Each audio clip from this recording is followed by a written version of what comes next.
Le silence glacial du bureau directoriel fut brisé par un froissement de papier. Julien Morel, 37 ans, directeur général de l'hôpital Saint-Clément, tenait entre ses mains une enveloppe blanche, sans en-tête, arrivée avec le courrier matinal. Ses doigts fins, habitués aux contrats millionnaires et aux poignées de main politiques, tremblaient légèrement. « Monsieur le directeur, vous dormez dans votre tour d'ivoire, pendant que vos patients meurent d'indifférence. Descendez de votre piédestal et voyez ce qui se passe réellement dans votre établissement. L'aile gériatrique n'est plus qu'un mouroir déguisé. Les familles pleurent en silence, pendant que vous comptez vos profits. Il est temps d'ouvrir les yeux. Quelqu'un qui souffre de voir souffrir. » Julien reposa la lettre sur son bureau en acajou, face aux grandes baies vitrées qui donnaient sur les toits de Lyon. En contrebas, la ville s'éveillait dans la brume matinale, indifférente aux tourments qui agitaient l'un de ses fils les plus privilégiés. Depuis 15 ans qu'il dirigeait l'hôpital familial, jamais il n'avait reçu une accusation si directe, si personnelle. Les Morel s'étaient construits une réputation d'excellence dans le secteur médical privé français. Son grand-père avait fondé le premier établissement à Saint-Étienne en 1952. Son père avait développé le réseau dans toute la région Auvergne-Rhône-Alpes. Et lui, il gérait les chiffres, les relations publiques, les conseils d'administration. « Monsieur Morel », la voix de sa secrétaire, Madame Dubois, le tira de ses pensées. « Le conseil vous attend en salle Pasteur. J'arrive dans 5 minutes. » Sa voix trahissait une tension inhabituelle. Julien se leva, ajusta sa cravate Hermès et glissa la lettre dans la poche intérieure de sa veste. Dans le miroir de la salle d'eau adjacente, son reflet lui renvoyait l'image d'un homme au succès incontestable. Cheveux châtains parfaitement coiffés, costume sur mesure, montre suisse au poignet. Pourtant, quelque chose dans ses yeux verts avait changé. Une interrogation nouvelle, dérangeante. L'aile gériatrique n'est plus qu'un mouroir déguisé. Ces mots résonnaient dans sa tête comme une alarme. Quand était-il descendu dans les services pour la dernière fois? Quand avait-il parlé à un patient, à une infirmière, à quelqu'un d'autre que les cadres supérieurs?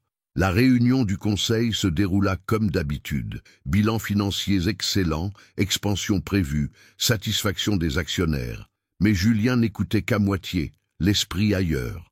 Monsieur Beaumont, le président du conseil, s'extasiait sur les marges bénéficiaires du dernier trimestre. « Notre positionnement premium nous permet de maintenir nos tarifs », disait-il avec satisfaction. « Les patients affluent, attirés par notre réputation d'excellence. » Excellence, le mot sonnait creux aux oreilles de Julien. Excellence pour qui? Pour les actionnaires, pour les statistiques, mais pour les patients eux-mêmes? L'après-midi, seul dans son bureau, il relut la lettre anonyme. Chaque phrase était un coup de poing dans l'estomac. Il décrocha son téléphone et composa le numéro de Madame Rousseau, directrice des soins. « Claire, Julien, pouvez-vous me faire un rapport détaillé sur l'aile gériatrique? Je veux tout savoir. Personnel, procédure, taux de satisfaction. » « Bien sûr, Julien. Puis-je savoir pourquoi cette soudaine? Envoyez-moi ça avant ce soir, merci. » Il raccrocha sans lui laisser le temps de finir sa question. Quelque chose en lui avait basculé. Cette lettre n'était peut-être qu'un tissu de mensonges, l'œuvre d'un esprit dérangé. Mais peut-être pas. Le soir venu, dans son appartement du 6e arrondissement, Julien ne parvenait pas à trouver le sommeil. À 43 ans, sa mère dirigeait encore la fondation familiale depuis la Côte d'Azur, et son père, décédé 5 ans plus tôt, lui avait légué un empire médical prospère. Mais qu'en était-il réellement de l'âme de cet empire? Il repensa à son enfance dorée, aux écoles privées, aux vacances en Suisse, à cette bulle de privilèges qui l'avait toujours protégé de la vraie vie. Combien de fois avait-il mis les pieds dans un hôpital public? Combien de fois avait-il côtoyé la souffrance, autrement qu'à travers des rapports froids et des graphiques colorés? La lettre anonyme gisait sur sa table de nuit, à côté d'une photo de lui, serrant la main du maire lors de l'inauguration de la nouvelle aile cardiaque. Sur le cliché, il souriait, radieux. Mais ce soir, ce sourire lui semblait terriblement factice. Il est temps d'ouvrir les yeux. Cette phrase ne le lâchait plus. Demain, il descendrait dans les services. Demain, il verrait de ses propres yeux ce qui se cachait derrière les rapports aseptisés et les bilans financiers. Demain, Julien Morel, directeur général, redeviendrait peut-être simplement un homme. Le lendemain matin, Julien n'arriva plus tôt que d'habitude à l'hôpital. Les couloirs administratifs baignaient encore dans une semi-pénombre, éclairés seulement par les veilleuses de sécurité. Il prit l'ascenseur jusqu'au 3e étage, direction l'aile gériatrique, un secteur qu'il n'avait pas visité depuis. Il ne s'en souvenait même plus. Dès que les portes s'ouvrirent, une odeur le frappa. Pas celle, rassurante, de l'antiseptique et du linge propre qu'il associait à l'hôpital de son enfance, mais quelque chose de plus lourd, de plus triste. Un mélange d'urine mal nettoyée, de repas réchauffés et de cette senteur particulière de la vieillesse abandonnée.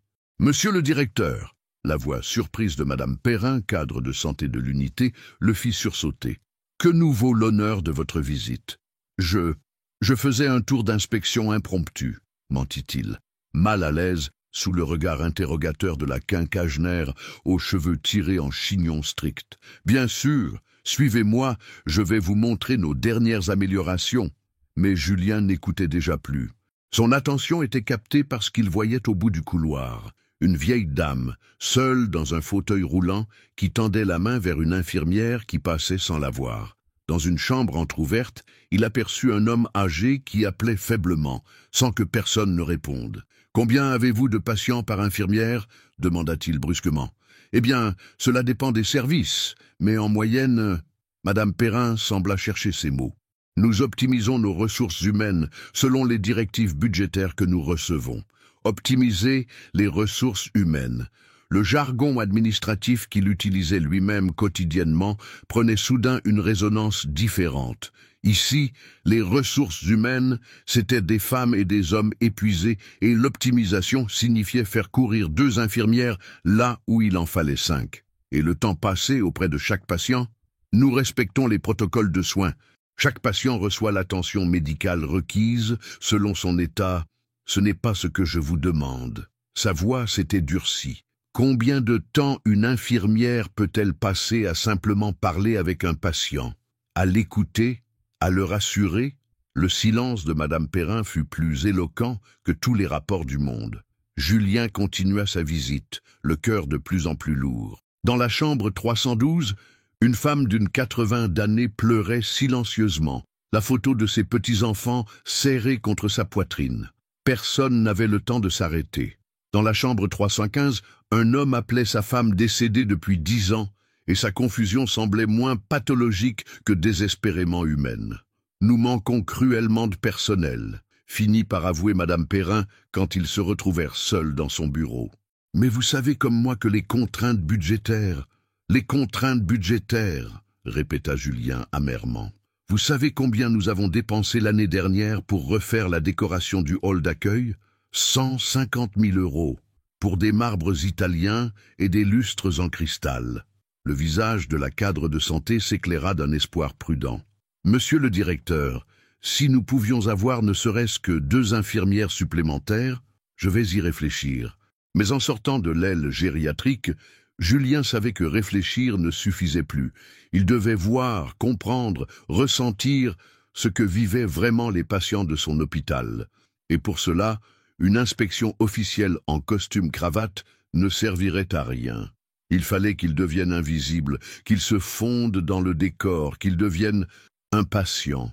L'idée germa dans son esprit comme une graine folle. Impossible, bien sûr, incongru, dangereux pour sa réputation, mais aussi, peut-être, la seule façon de savoir vraiment.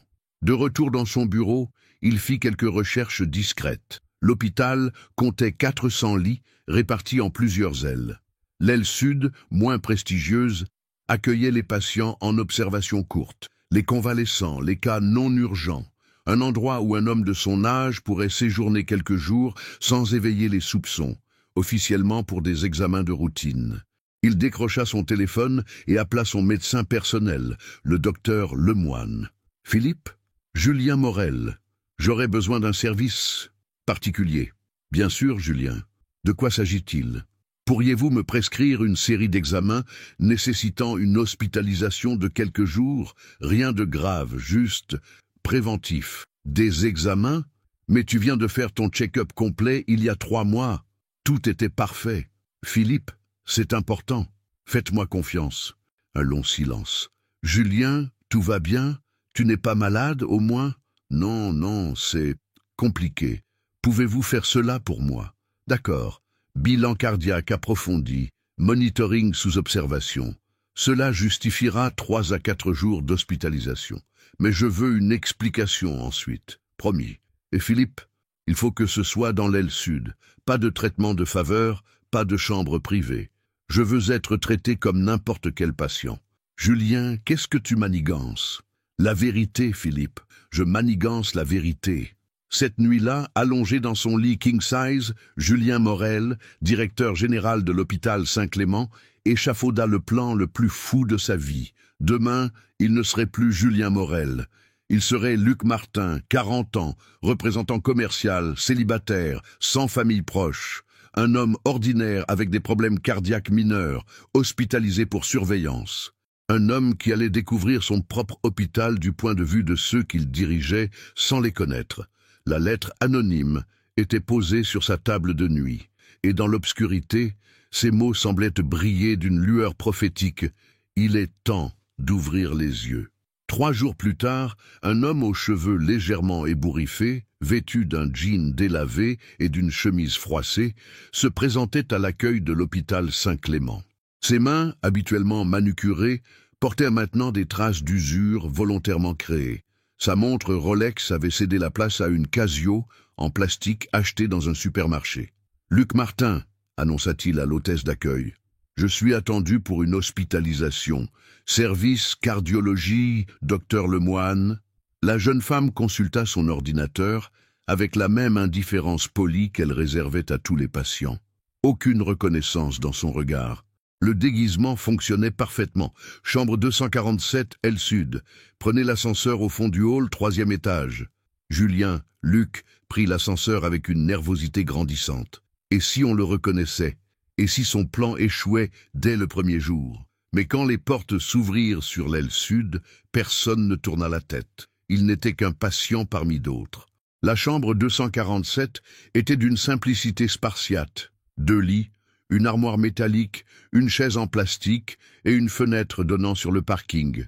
Loin, très loin du confort douillet des chambres VIP qu'il fréquentait lors de ses rares visites officielles.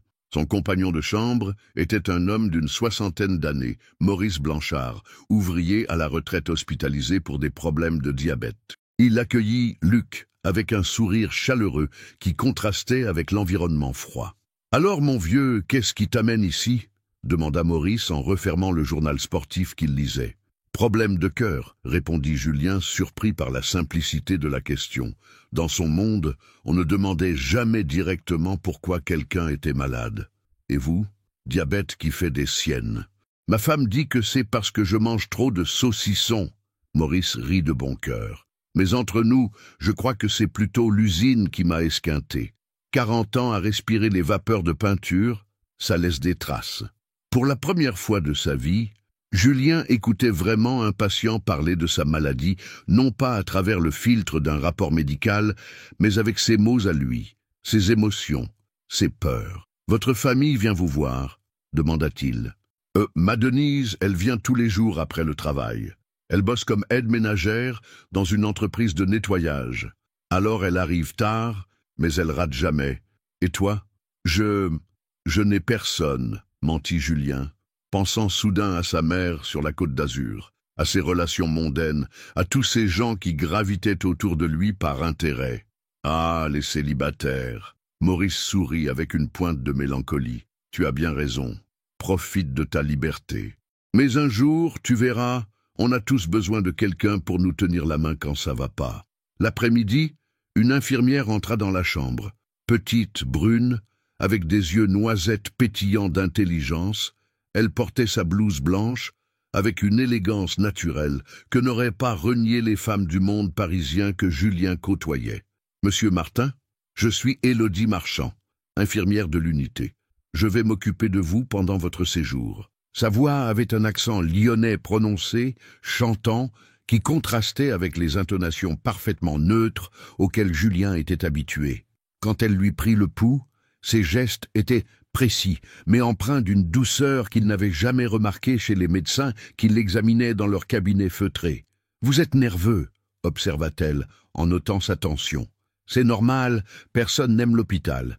Vous venez d'où ? » Du centre-ville, répondit-il évasivement, évitant de préciser qu'il habitait l'un des quartiers les plus huppés de Lyon. « Ah, un citadin. Moi, je suis de la Croix-Rousse. Born and raised, comme on dit. » Elle sourit. « Vous savez ce qui m'a décidé à faire ce métier ?» Julien secoua la tête, curieux malgré lui. « Ma grand-mère, elle a passé ces derniers mois à l'hôpital, et j'ai vu comment certaines infirmières pouvaient transformer un séjour difficile en quelque chose de presque humain. Le pouvoir d'une parole gentille, d'un geste attentionné. C'est fou, non ? » « Oui, » murmura Julien, pensant à toutes les Élodie qu'il avait croisées dans les couloirs, sans jamais les voir vraiment. « C'est important. Vous avez une drôle de façon de parler, » observa-t-elle en rangeant son matériel. « On dirait que vous choisissez chaque mot. » Le cœur de Julien fit un bond. Était-il déjà grillé ? « J'ai toujours été précis dans mes expressions, » se justifia-t-il. « Ah bon ? Dans quel domaine vous travaillez ? » ?»« Commercial, informatique. » Les mensonges venaient naturellement maintenant. « Ça explique. » Elle rit. « Mon frère bosse dans l'informatique. Il parle comme un manuel d'instruction. Bon, je reviens dans 2 heures pour vos médicaments. Reposez-vous. » Quand elle sortit, Maurice siffla d'admiration. « Dis donc, tu as vu un peu la petite Élodie ? Un cœur gros comme ça. » Il écarta les bras. « Ça fait 3 ans qu'elle s'occupe de moi à chaque hospitalisation. Cette fille, elle connaît tous ses patients par cœur. Elle se souvient de tout. Si tu aimes le café sucré, si tu dors mal, si tu t'inquiètes pour ton chat, elle est spéciale, » admit Julien, troublé par l'émotion étrange qu'il avait saisie quand elle avait posé sa main sur son poignet. « Spéciale et célibataire. Son salaire d'infirmière, tu penses ? Ça fait pas rêver les mecs d'aujourd'hui. Et puis, elle a sa grand-mère malade à la maison, ça en décourage plus d'un. Mais celui qui saura voir au-delà, il aura touché le gros lot. » Cette nuit-là, dans l'inconfort du lit d'hôpital, bercé par les ronflements de Maurice et les bruits lointains des urgences, Julien Morel repensa aux mots d'Élodie, le pouvoir d'une parole gentille, d'un geste attentionné. Dans son monde de chiffres et de stratégies, avait-il jamais eu ce pouvoir-là ? Il s'endormit en se demandant qui était vraiment riche, lui, avec ses millions et sa solitude dorée, ou elle, avec son salaire modeste et sa capacité à transformer la souffrance en humanité. Le 2e jour d'hospitalisation révéla à Julien un monde qu'il n'avait jamais soupçonné. Dès 6 heures du matin, l'aile sud s'animait d'un balai incessant. Aides-soignantes pressées, chariots de petit déjeuner qui grinçaient, sonnettes qui résonnaient dans les couloirs. Un orchestre de la survie quotidienne dont il n'avait jamais entendu la mélodie depuis son bureau feutré du 8e étage. « Allez, les hommes, debout !» lança gaiement Élodie en entrant dans la chambre 247. « Monsieur Blanchard, votre taux de glycémie. Et Monsieur Martin, comment va ce petit cœur ?» Julien observait ses gestes précis, économes, mais jamais expéditifs. Chaque patient bénéficiait de quelques mots personnalisés, d'un sourire authentique. Pourtant, il voyait bien qu'elle était débordée. Ses traits tirés trahissaient une fatigue chronique que le maquillage léger ne parvenait pas à masquer complètement. « Vous travaillez combien d'heures par jour ?» demanda-t-il impulsivement. « Officiellement, 8 heures. » Elle eut un petit rire sans joie. En réalité, entre les transmissions qui traînent, les urgences de dernière minute et les familles qui ont besoin de parler, disons que je rentre rarement avant 20 heures. Et vous faites ça depuis combien de temps ? 9 ans. J'ai commencé à 22 ans, fraîche et moulue de l'école. Elle vérifia la perfusion de Maurice avec des gestes automatiques. Au début, j'étais sûr que j'allais révolutionner le système de santé. Son sourire se teinta d'amertume. Maintenant, je me contente d'essayer de survivre au quotidien sans perdre mon humanité. Survivre. Vous savez combien je gagne par mois, monsieur Martin ? 1800 € net, pour un travail de nuit, de week-end, de responsabilité vitale. Mon voisin qui livre des pizzas gagne plus que moi.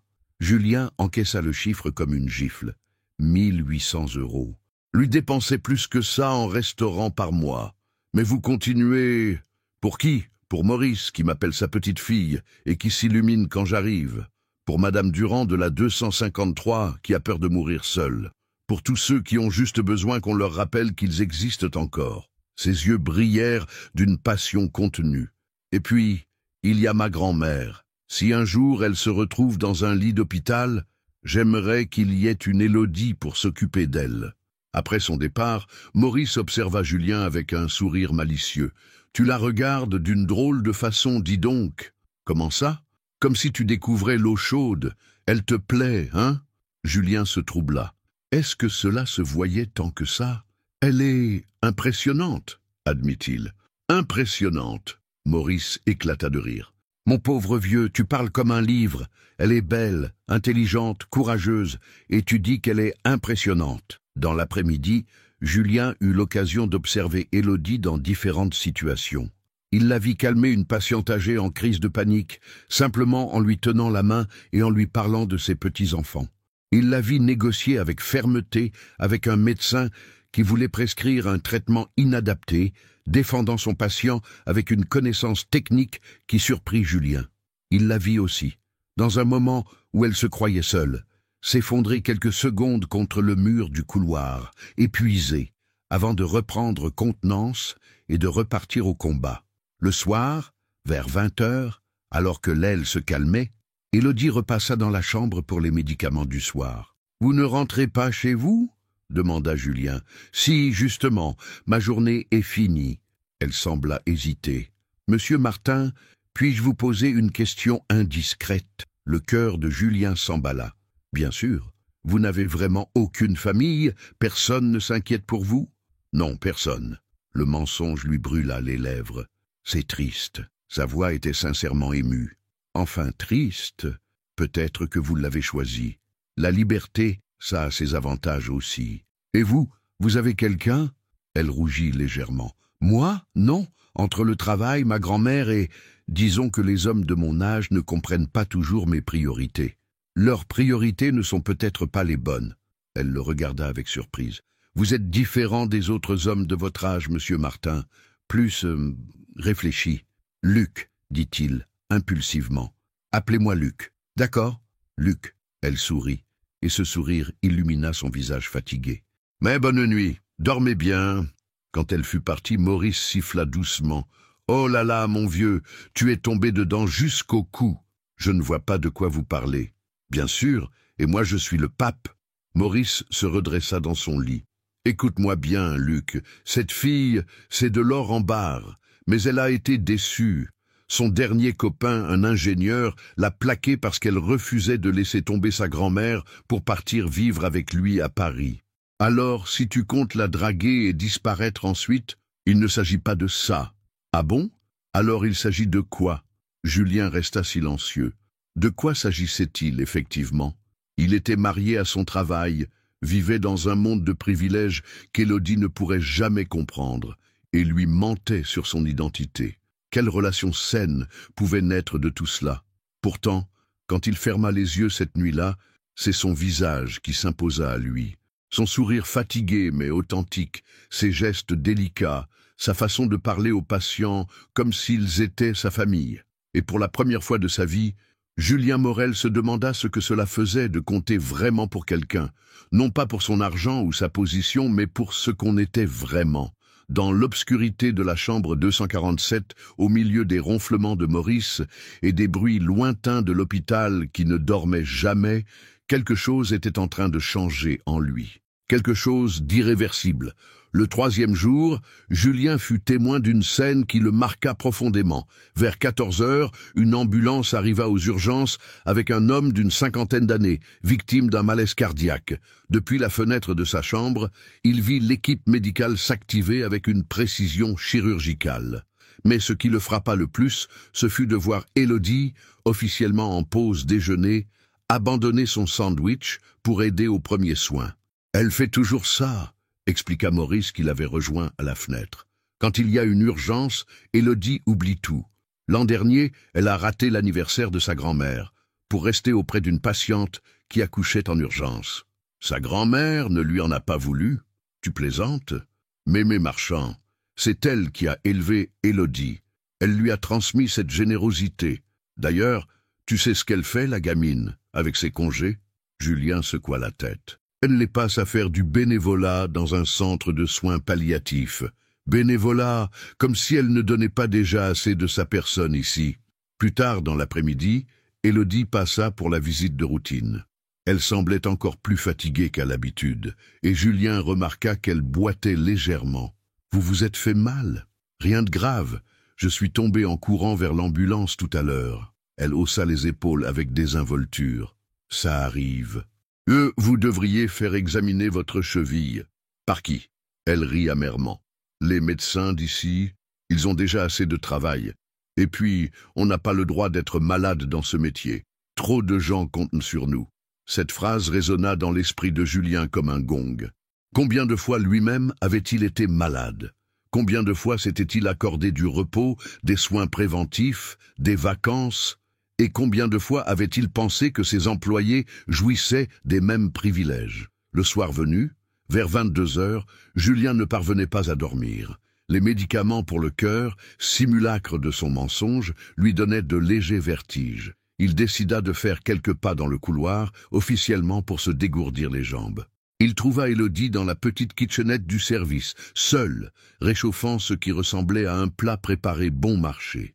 Elle sursauta en le voyant. « Luc, vous m'avez fait peur, vous ne dormez pas ?»« Les médicaments, ça me donne des insomnies. » Il s'approcha timidement. « Je vous dérange ?»« Non, non, je profite de ma pause pour manger un peu. » Elle désigna son repas avec un sourire penaud. « Cuisine gastronomique, comme vous pouvez le voir. Vous ne mangez pas à la cafétéria ?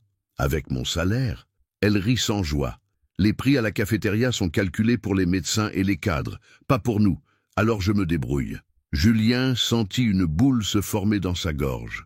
La cafétéria qu'il avait fait rénover l'année précédente, avec ses prix raisonnables, selon le comité de direction, était donc inaccessible à une partie du personnel. « Asseyez-vous donc », proposa Élodie en désignant la chaise en face d'elle. « Ça me fera de la compagnie. Les nuits à l'hôpital, c'est parfois pesant. » Ils s'installèrent face à face, dans la petite pièce éclairée par un néon fatigué. Pour la première fois, Julien la voyait vraiment détendue, sans la pression constante du service. « Parlez-moi de votre grand-mère » dit-il doucement. Le visage d'Élodie s'illumina immédiatement. « Mémé Marchand, 86 ans et toujours un caractère de feu !» Elle fouilla dans sa poche et en sortit son téléphone pour lui montrer une photo. « Regardez-moi cette tête !» Julien découvrit le visage ridé mais souriant d'une vieille dame aux yeux pétillants, assise dans un fauteuil roulant devant une fenêtre fleurie. Elle était couturière, continua Élodie avec tendresse. La plus habile de tout, la Croix-Rousse. Quand mes parents sont morts dans un accident de voiture, j'avais 8 ans, c'est elle qui m'a recueilli. Avec sa pension dérisoire, elle m'a élevé, nourri, habillé. Elle cousait pour les voisines jusqu'à très tard le soir pour payer mes études d'infirmière. Et maintenant, c'est mon tour de m'occuper d'elle. Alzheimer précoce, diagnostiqué il y a 3 ans. Certains jours, elle me reconnaît. D'autres jours, sa voix se brisa légèrement. D'autres jours, elle me prend pour ma mère ou pour une étrangère. Vous vivez ensemble? Oui, dans le même appartement de la Croix-Rousse où j'ai grandi. 2 pièces au 5e étage sans ascenseur. Ce n'est pas pratique pour son fauteuil, mais c'est chez nous. Et puis, avec mon salaire, vous n'avez jamais pensé à la placer? Élodie releva la tête vivement. Jamais, après tout ce qu'elle a fait pour moi. Et puis, vous avez vu l'état des EHPAD publics et les privés, vous imaginez le prix. Julien imagina très bien, puisque sa propre société possédait 3 établissements de ce type dans la région lyonnaise. Des établissements de standing supérieur, où la place coûtait plus de 3 000 € par mois. Alors voilà, continua Élodie en repiquant dans son plat réchauffé. Le matin avant de partir, je la confie à Madame Rossi, la voisine du dessous, qui la surveille en échange de petits services. Le soir, je rentre et je prends le relais. Les nuits où je travaille ici, c'est plus compliqué, mais on se débrouille. « Vous ne dormez jamais ?» demanda Julien ébahi. « Si, entre minuit et 6 heures, quand j'ai de la chance. Elle sourit bravement.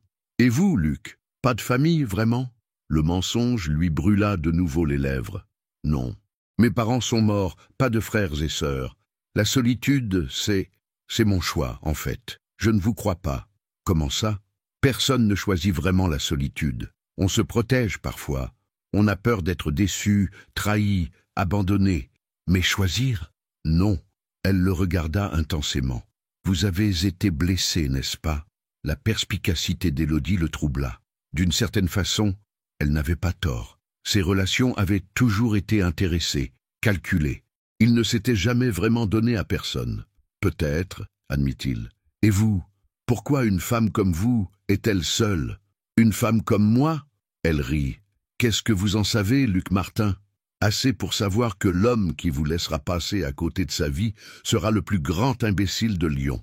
Le silence qui suivit fut électrique.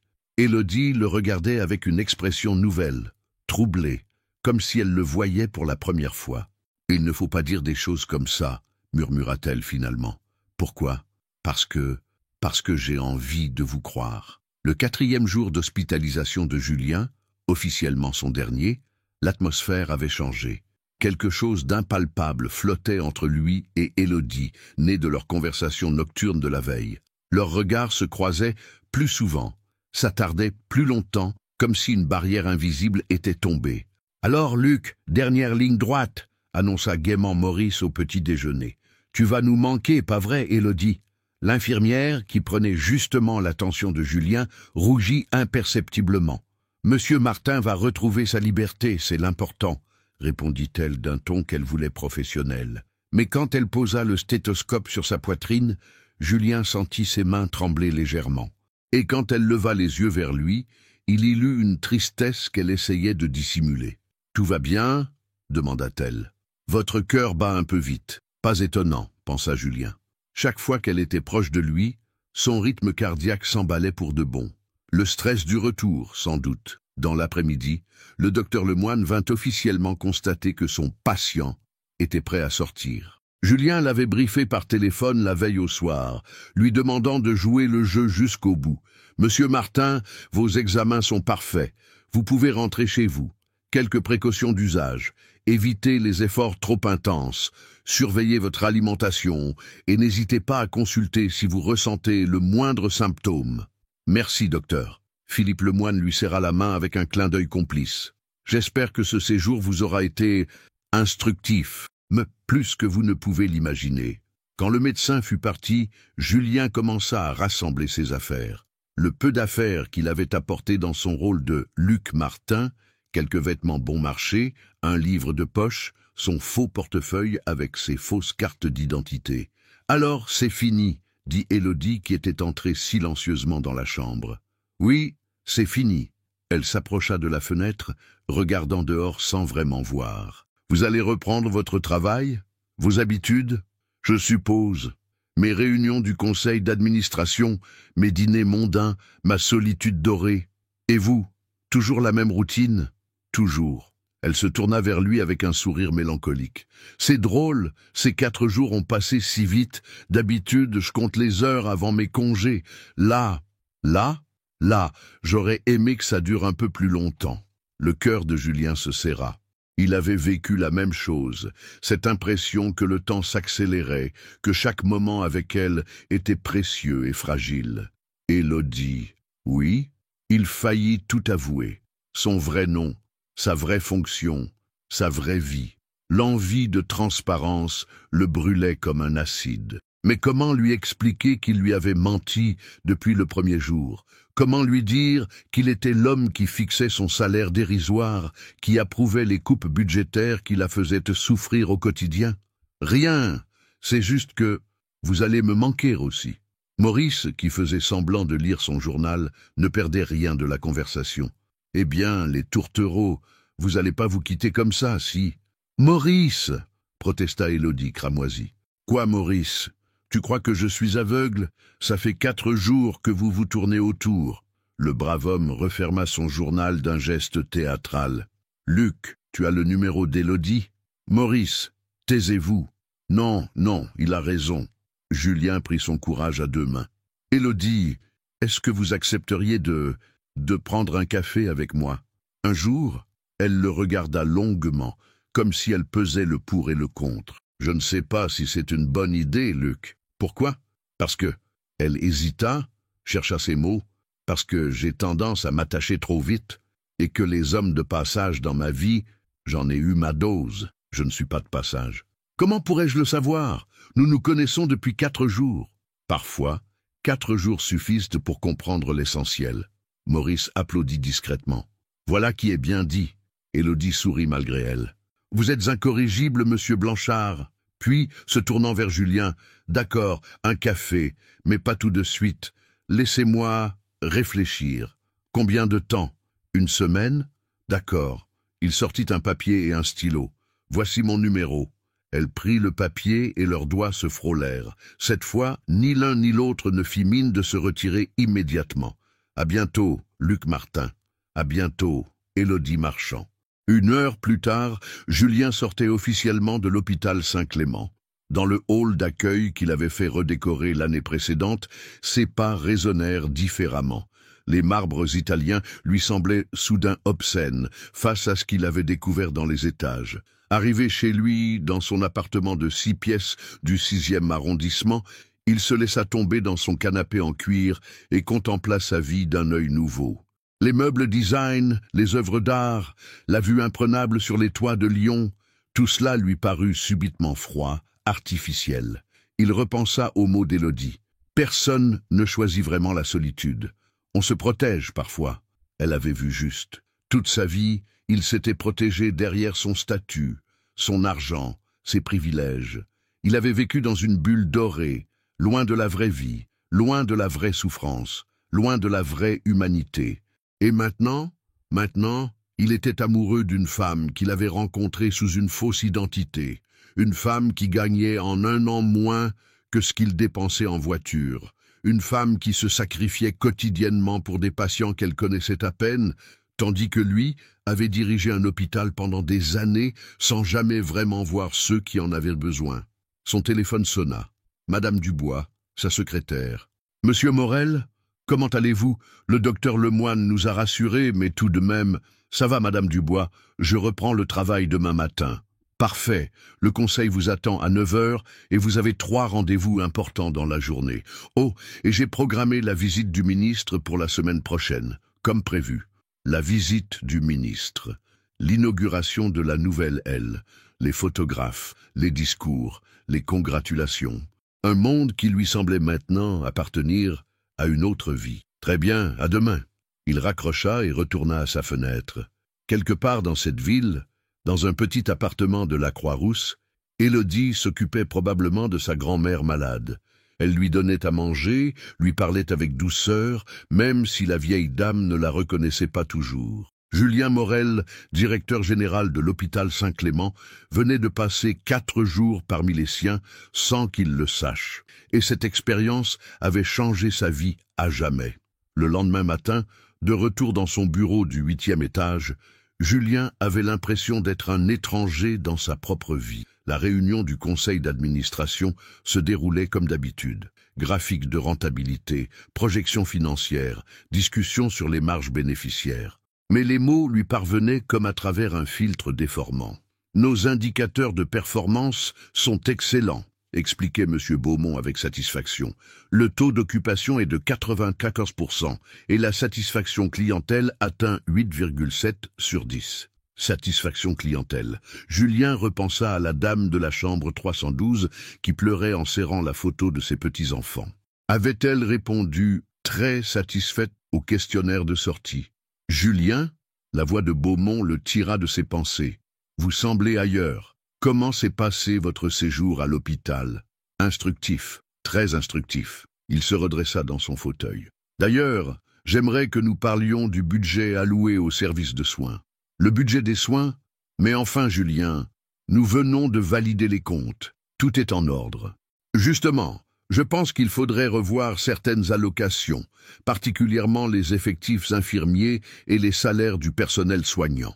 Un silence gêné s'installa autour de la table. Madame Rousseau, la directrice des soins, présente exceptionnellement à cette réunion, leva un sourcil surpris. Les salaires, Monsieur Dupuis, le directeur financier, consultait nerveusement ses dossiers. Mais Julien, nous respectons scrupuleusement les conventions collectives. Nous ne sommes pas en dessous des standards du secteur. Les standards du secteur sont peut-être insuffisants. Insuffisants? Beaumont fronçait les sourcils. Julien, vous n'êtes pas malade au moins? Cette hospitalisation vous a-t-elle perturbé? Au contraire, elle m'a ouvert les yeux. Julien se leva et se dirigea vers la baie vitrée. Savez-vous combien gagne une infirmière ici? 1800 € net par mois. Pour un travail de nuit, de week-end, de responsabilité vitale. C'est le tarif conventionnel, se défendit Dupuis. Nous pouvons parfaitement faire mieux. L'année dernière, nos bénéfices ont augmenté de 12%.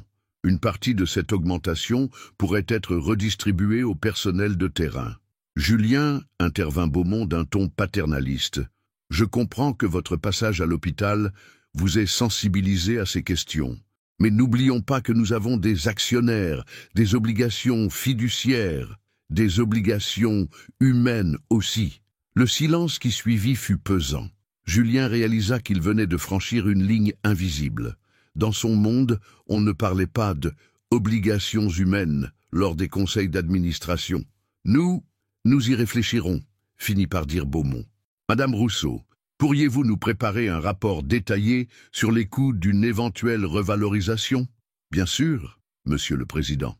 L'après-midi, Julien descendit discrètement dans l'aile sud. Il avait besoin de revoir les lieux, de s'assurer qu'il n'avait pas rêvé ces 4 jours. À 15h30, Élodie était en service.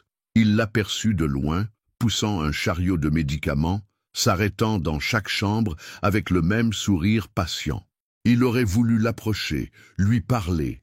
Mais comment justifier sa présence ici? Luc Martin n'avait aucune raison de revenir à l'hôpital. Alors, il observa de loin, caché derrière une colonne du couloir, comme un adolescent épiant son premier amour. Il la vit consoler une patiente âgée, rire avec Maurice, qui devait sortir le lendemain, prendre le temps d'expliquer un traitement à une famille inquiète. Chaque geste confirmait ce qu'il avait découvert. Élodie n'était pas seulement une infirmière, c'était une magicienne de l'humanité. Monsieur le directeur, Julien sursauta. Madame Perrin, la cadre de santé, se tenait derrière lui avec un air surpris. Que faites-vous ici? Son cœur fit un bond. Si Madame Perrin le voyait, il y avait un risque qu'Élodie le remarque aussi. Et comment expliquer la présence du directeur général dans l'aile sud? Je vérifiais quelque chose, bafouilla-t-il. L'état des locaux après les travaux de la semaine dernière. Quels travaux? Les prises électriques, dans les chambres. Il improvisa tant bien que mal. Tout semble en ordre. Je remonte. Il s'éloigna rapidement, le cœur battant. Cette situation devenait intenable. Il ne pouvait pas continuer à mener une double vie indéfiniment. Le soir, dans son appartement, il contempla le papier sur lequel Élodie avait noté son numéro. 1 semaine, elle avait dit. Dans 6 jours, il pourrait l'appeler. Mais pour lui dire quoi? Pour l'inviter où? Il imaginait déjà la scène. Élodie, j'aimerais vous emmener dîner. Où? Dans l'un des restaurants gastronomiques qu'il fréquentait habituellement à 150 € le menu. Elle découvrirait immédiatement qu'il ne pouvait pas être le représentant commercial qu'il prétendait être. Non, il faudrait qu'il continue à jouer le rôle de Luc Martin. Une pizza dans une brasserie populaire, une promenade au bord du Rhône, un cinéma de quartier, une vie normale, la vie qu'elle méritait de partager. Mais pour combien de temps pouvait-il maintenir cette mascarade? Son téléphone sonna. Sa mère, depuis Cannes. « Julien, chéri, comment allez-vous? Philippe m'a dit que vous aviez eu un petit souci cardiaque? Rien de grave, maman. Juste de la prévention. Bien, bien. Écoutez, je voulais vous prévenir. J'ai prévu de monter à Lyon la semaine prochaine pour l'inauguration de la nouvelle aile. Nous dînerons chez les Beaumont samedi soir, et j'ai invité le maire et sa femme. Il faudra que vous soyez parfaits, comme d'habitude. L'inauguration, le dîner mondain, sa mère qui supervisait sa vie sociale depuis Cannes, le carcan doré qui se refermait sur lui. Oui, maman, bien sûr. Oh, et j'ai rencontré Catherine Moncler hier au club. Sa fille Amélie vient de divorcer, vous savez, l'héritière des laboratoires Montclair. Une fille charmante, et quelle dot. Je me disais que... Maman, je dois vous laisser. Mais enfin, Julien, vous avez bientôt 40 ans. Il serait temps de penser à vous installer, non? Une épouse de votre milieu, des enfants pour perpétuer le nom. Bonne soirée, maman. Il raccrocha avec une sensation d'étouffement. Une épouse, de son milieu, des dîners en ville, des conversations sur les actions et les placements, une vie tracée d'avance, prévisible, sans surprise ni émotion vraie. Il repensa à Élodie réchauffant son plat préparé dans la kitchenette de l'hôpital, parlant de sa grand-mère avec tant d'amour. Il repensa à ses mains douces prenant sa tension, à ses yeux qui s'illuminaient quand elle parlait de ses patients. Deux mondes inconciliables.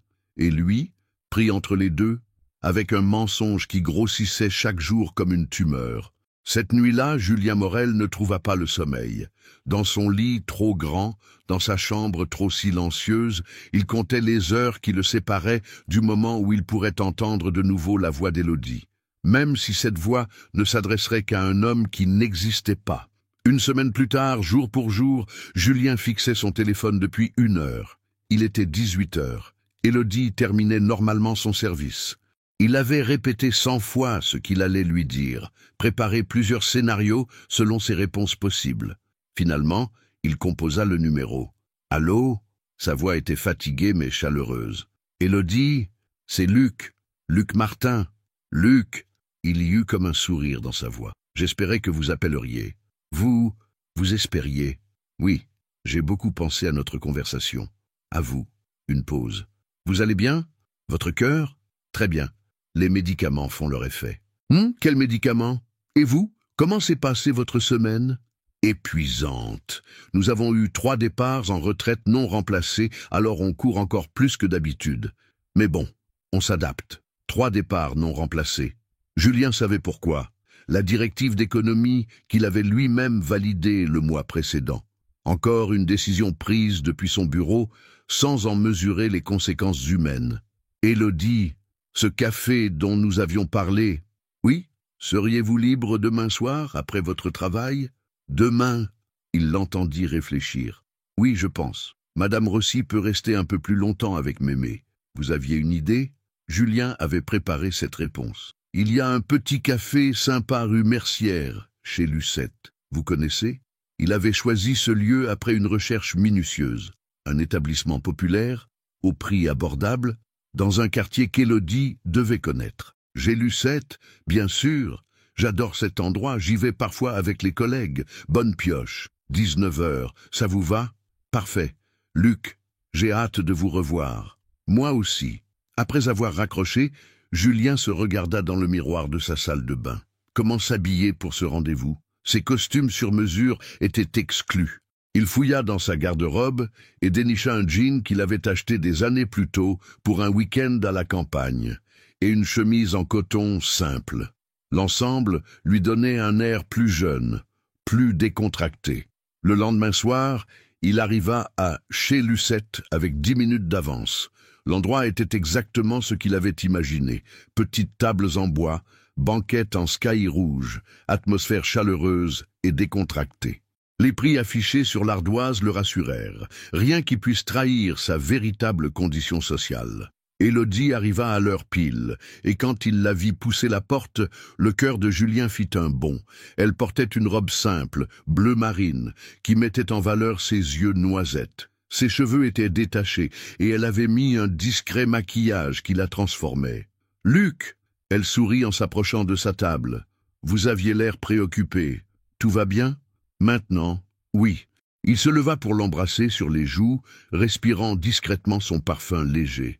« Vous êtes magnifique. » Elle rougit légèrement. « Merci. C'est rare que je sorte en semaine, alors j'en profite pour me faire belle. » Ils s'installèrent face à face. Lucette, la patronne, une femme d'une 50aine d'années au sourire maternel, vint prendre leur commande. « Bonsoir, ma belle Élodie, ça fait plaisir de te voir. »« Bonsoir, Lucette. Je vous présente Luc, un ami. »« Bonjour, madame, » dit poliment Julien. « Oh, le joli couple !» Lucette battit des mains. « Alors, qu'est-ce que je vous sers ?»« Un café pour moi, » dit Élodie. « Un thé, ajouta Julien, qui ne buvait jamais de thé, mais voulait éviter de paraître trop sophistiqué. Et quelque chose à grignoter? J'ai fait des tartes aux pommes maison. Avec plaisir, accepta Élodie. Quand Lucette s'éloigna, un silence s'installa.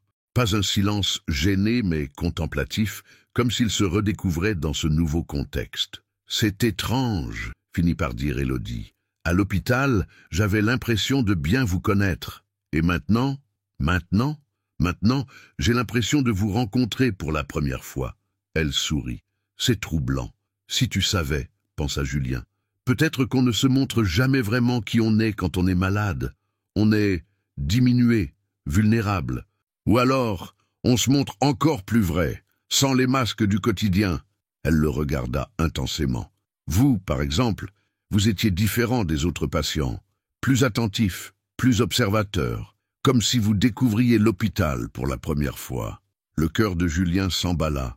Était-elle en train de deviner quelque chose? Je n'avais jamais été hospitalisé auparavant, mentit-il. C'était une expérience. Et moi, vous m'avez observé aussi. Ça se voyait dans votre regard. Comment ça? Vous aviez l'air surpris, comme si vous n'aviez jamais vu quelqu'un faire ce que je faisais. Lucette apporta leur consommation, interrompant cette conversation dangereuse. La tarte aux pommes fumantes embauma leur table. Alors, dit Élodie en coupant sa part, parlez-moi de votre vraie vie, Luc Martin. Votre travail, vos passions, vos rêves. Julien avait préparé cette conversation aussi. Je travaille dans l'informatique, comme je vous l'ai dit. Solution de gestion pour les entreprises. Pas très passionnant, mais ça paie les factures. Et vos passions? La lecture. Il regarda autour de lui, cherchant l'inspiration.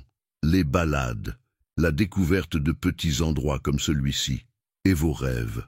La question le prit au dépourvu. Ses rêves. Depuis une semaine, il n'en avait qu'un. La revoir. Mais comment le dire sans paraître trop empressé? Mes rêves. Être utile, peut-être. Faire quelque chose qui compte vraiment. Dans l'informatique? Ou ailleurs? Elle le regarda avec curiosité. Vous savez ce qui m'intrigue chez vous? Non, quoi? Vous parlez toujours comme si vous cherchiez le sens de votre vie. Comme si vous étiez en transition, entre deux mondes. Julien faillit s'étrangler avec son thé. Cette femme était d'une perspicacité redoutable. Et vous? Dit-il pour détourner la conversation. Vos rêves à vous? Le visage d'Élodie s'illumina. Oh, j'en ai un énorme. Ouvrir une petite clinique sociale dans mon quartier. Un endroit où les gens qui n'ont pas les moyens pourraient se faire soigner dignement. Avec du temps, de l'écoute, de la chaleur humaine. C'est un beau projet. Utopique, vous voulez dire. Elle rit. Vous savez combien il faut pour ouvrir une clinique, même petite, et avec mon salaire? Les rêves utopiques sont parfois ceux qui se réalisent le mieux. Vous croyez? J'en suis sûr. Ils restèrent jusqu'à la fermeture du café, parlant de tout et de rien, riant aux anecdotes d'Élodie sur l'hôpital, s'émouvant de ses histoires de patients. Julien découvrait une facette d'elle qu'il n'avait qu'entrevue, son humour, son intelligence, sa capacité à transformer les difficultés en sourires. « Il faut que je rentre », dit-elle finalement, en regardant sa montre. « Mémé m'attend. Je vous raccompagne. »« Non, non, j'ai ma voiture. Mais merci pour cette soirée, Luc. C'était parfait. Pour moi aussi. » Ils sortirent ensemble dans la fraîcheur de la nuit lyonnaise. Sur le trottoir, elle se tourna vers lui. « On se revoit? Quand vous voulez. Dimanche? Je suis libre dimanche après-midi. » « Parfait. » Elle se haussa sur la pointe des pieds et déposa un baiser léger sur sa joue. « Bonne nuit, Luc. » Julien la regarda s'éloigner vers sa petite voiture d'occasion, les mains dans les poches, le cœur battant comme un adolescent. Le dimanche suivant, Julien attendait Élodie devant l'entrée du parc de la Tête d'Or. Il avait choisi ce lieu public, neutre, où il pourrait se promener sans risquer de croiser quelqu'un de son milieu habituel. Vêtu d'un jean et d'un pull en laine, il s'était encore appliqué à jouer son rôle de Luc Martin, homme ordinaire. Élodie arriva avec quelques minutes de retard, essoufflée, les joues rosies par la course. « Pardon, Mémé a eu une petite crise ce matin, elle ne me reconnaissait pas. Il a fallu que j'attende qu'elle se calme avant de pouvoir partir. Ce n'est rien. Comment va-t-elle maintenant? Mieux. Ces moments-là sont terribles, vous savez. Elle me regarde comme si j'étais une étrangère qui s'était introduite chez elle. Élodie soupira. Parfois, je me demande si... Danae, si quoi? Si je ne devrais pas accepter l'aide qu'on me propose. Ma collègue Sandrine connaît une aide-soignante qui pourrait venir quelques heures par jour. Mais avec mon salaire, Julien sentit son cœur se serrer. Il aurait pu résoudre ce problème d'un coup de téléphone, d'un simple virement bancaire. Mais Luc Martin, représentant commercial, n'en avait pas les moyens. « Combien ça coûterait ?» demanda-t-il quand même. 800 € par mois pour venir 3 heures chaque matin, autant dire la moitié de mon salaire. Elle secoua la tête. Enfin, on se débrouille. On s'est toujours débrouillé. Ils entrèrent dans le parc et marchèrent le long du lac. L'automne parait les arbres de couleur cuivrée et quelques joggeurs profitaient du dimanche pour courir. L'atmosphère était paisible, loin du stress de l'hôpital. « Luc, » dit soudain Élodie en s'arrêtant près d'un banc. « Puis-je vous poser une question personnelle ?»« Bien sûr. Vous n'avez vraiment jamais été marié? Jamais eu de relation sérieuse ?» La question le prit au dépourvu. « Pourquoi me demandez-vous ça ?»« Parce que... » Elle hésita, chercha ses mots. « Parce que vous avez une façon de me regarder, de m'écouter, comme si vous découvriez quelque chose de nouveau. Comme si vous n'aviez jamais vraiment fait attention à une femme avant. » « Elle voit trop juste, » pensa Julien avec un mélange d'admiration et d'inquiétude. « J'ai eu des relations, » mentit-il partiellement, « mais jamais rien d'authentique. Des femmes qui s'intéressaient plus à ma situation qu'à moi. Votre situation. Vous êtes représentant commercial, pas PDG. » Julien réalisa son erreur. « Je veux dire, mon statut de célibataire sans enfant. Ma liberté. Elle voulait me changer, me caser, me faire entrer dans leur moule. » Ah, Élodie sembla accepter cette explication. « Et moi, je ne vous donne pas l'impression de vouloir vous caser. Non, vous me donnez l'impression de m'accepter comme je suis, parce que je ne sais pas qui vous êtes vraiment. » Elle rit, sans savoir à quel point cette phrase était prophétique. « Pour l'instant, vous êtes encore un mystère. » Ils reprirent leur marche. Près du petit zoo du parc, des familles se promenaient avec leurs enfants.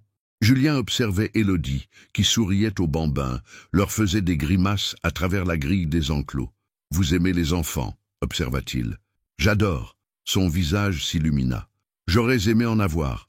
Mais bon, faut déjà trouver le bon père. Et vos critères pour le bon père? » « Oh, c'est simple. » Elle compta sur ses doigts avec une fausse solennité. « Gentil, honnête, drôle, pas trop moche. Et surtout, quelqu'un qui comprend que ma grand-mère fait partie du package. Honnête. » Le mot résonna dans l'esprit de Julien comme un glas. « Pas très exigeante, » plaisanta-t-il pour masquer son trouble. « Détrompez-vous. L'honnêteté, c'est rare. Les gens mentent tout le temps, par facilité, par lâcheté. » Elle le regarda droit dans les yeux. « Vous, par exemple, qu'est-ce que vous me cachez ?» Julien sentit le sang se glacer dans ses veines. « Que? Oh, qu'est-ce qui vous fait dire ça? Votre façon de parler, trop précise, trop réfléchie, votre culture générale qui dépasse celle d'un commercial ordinaire. Et puis, elle s'arrêta de nouveau, face à lui. Et puis il y a votre regard, mon regard. Quand vous me parlez, on dirait que vous pesez chaque mot, que vous calculez chaque réaction, comme si vous aviez peur de vous trahir. » Le cœur de Julien battait si fort qu'il était sûr qu'elle pouvait l'entendre. Élodie. « Je me trompe ?» Il fut sur le point de tout avouer. Là, sur ce banc du parc de la Tête d'Or, par ce dimanche d'automne, dire la vérité sur qui il était vraiment. Mais comment? Comment expliquer qu'il était l'homme qui décidait de son salaire, qui validait les coupes budgétaires qui rendaient son travail si difficile? Comment avouer qu'il l'avait rencontré en se faisant passer pour un patient? « Tout le monde a ses secrets, » dit-il finalement. « Certes, mais certains secrets empoisonnent les relations. Le mien ne vous ferait pas de mal. C'est à moi d'en juger, non ?» Ils restèrent silencieux un moment, regardant les canards sur le lac. Le tension était palpable, comme si leur relation venait d'atteindre un carrefour décisif. « Élodie, » finit par dire Julien, « si vous découvriez que quelqu'un que vous appréciez n'est pas exactement celui qu'il prétend être, que feriez-vous? Ça dépend. S'il a menti par vanité, par orgueil, ou pour m'impressionner, je serais déçu, mais je pourrais comprendre. » Elle marqua une pause. « Mais s'il a menti pour me manipuler, ou si son mensonge pouvait me faire du mal, Alors je partirai, sans un regard en arrière. Le verdict tomba comme un couperet. Julien comprit qu'il venait de sceller son propre destin. Comment Élodie pourrait-elle comprendre et pardonner le mensonge dans lequel il s'enlisait chaque jour davantage? Et si, il chercha ses mots, et si cette personne était tombée amoureuse de vous? Si son mensonge ne venait pas de la malveillance, mais de la peur de vous perdre? Élodie le regarda avec une expression nouvelle, plus douce, mais aussi plus inquiète. Luc, de qui parlez-vous? De personne en particulier. C'est théorique. Elle n'avait pas l'air convaincue. Vous savez ce que je pense? Je pense que vous êtes en train de me préparer à quelque chose, de tâter le terrain avant de me révéler votre secret. Elle avait encore vu juste. Cette perspicacité qui l'avait d'abord séduit se retournait maintenant contre lui. Si c'est le cas, continua-t-elle, j'aimerais que vous sachiez une chose. Quelle que soit la vérité, elle sera toujours préférable au mensonge. Toujours. Ils se quittèrent ce soir-là sur une note étrange, mélange de tendresse et de tension. Élodie l'embrassa sur la joue comme la fois précédente, mais son regard exprimait une interrogation nouvelle. « À bientôt, Luc, et réfléchissez à ce que je vous ai dit. » Rentré chez lui, Julien se servit un verre de whisky, le premier depuis des semaines, et s'installa dans son salon. Son téléphone affichait 3 messages de sa mère concernant l'inauguration du lendemain et 2 de sa secrétaire pour des réunions à programmer. Sa vraie vie le rattrapait, et elle était sur le point d'entrer en collision frontale avec le bonheur fragile qu'il avait construit avec Élodie. Dans quelques heures, il redeviendrait officiellement Julien Morel, directeur général, homme public. Et Luc Martin, l'homme dont était tombée amoureuse Élodie Marchand, devrait peut-être mourir pour toujours. Le lundi matin de l'inauguration de la nouvelle aile cardiaque, Julien se réveilla avec la sensation d'être écartelé entre 2 vies inconciliables. Dans quelques heures, il devrait jouer son rôle de directeur général face aux notables lyonnais, aux journalistes, aux ministres de la Santé en personne. Mais tout ce qui l'occupait vraiment, c'était le regard interrogateur d'Élodie, la veille au soir. À 9 heures précises, sa secrétaire frappa à la porte de son bureau. « Monsieur Morel, votre mère est arrivée. Elle vous attend dans le salon VIP. » Brigitte Morel, 63 ans, portait un tailleur Chanel et arborait le sourire figé des femmes habituées aux mondanités. Quand Julien entra dans le salon, elle l'examina de la tête aux pieds avec l'œil critique d'un général inspectant ses troupes. « Julien, mon chéri. » Elle l'embrassa sans froisser son maquillage parfait. « Vous avez l'air fatigué. Cette histoire cardiaque vous a marqué. Ça va, maman? J'espère. Aujourd'hui, il faut être parfait. Le ministre sera là, les journalistes de Lyon-Capitale, tout Lyon. C'est une vitrine exceptionnelle pour notre famille. Notre famille. » Julien repensa à Maurice, seul dans sa chambre d'hôpital, à sa femme Denise qui venait le voir après ses journées de ménage. Voilà aussi une famille, mais qui n'intéressait personne. « Au fait, » continua sa mère en ajustant sa broche en diamant, « j'ai croisé Amélie Moncler hier soir. Une fille délicieuse. Je lui ai dit que vous seriez ravis de la revoir. » Maman. Quoi, maman? Vous n'allez pas me dire que vous n'avez toujours pas de projets matrimoniaux à votre âge? Si tu savais, pensa Julien, si tu savais que je suis amoureux d'une infirmière qui gagne 1800 € par mois et qui s'occupe de sa grand-mère malade. L'après-midi, les préparatifs de l'inauguration transformèrent l'hôpital. Tapis rouge, service de sécurité, photographes, fleurs partout. Julien, sanglé dans son plus beau costume, répéta son discours une dernière fois. Des mots convenus sur l'excellence, l'innovation, le rayonnement de Lyon. À 15 heures, les invités commencèrent à arriver. Élus locaux, médecins réputés, personnalités du monde économique. Tout ce que Lyon comptait de puissant et d'influent. Julien serrait des mains, échangeait des sourires de circonstance, jouait parfaitement son rôle d'héritier distingué. Julien. Monsieur Beaumont s'approcha avec un homme corpulent, aux cheveux argentés. « Je vous présente le ministre. Monsieur le ministre, Julien Morel, notre brillant directeur général. Monsieur Morel, j'ai beaucoup entendu parler de votre établissement. Un modèle de gestion privée, paraît-il. Merci, monsieur le ministre. Nous nous efforçons d'allier performance économique et qualité des soins. Performance économique.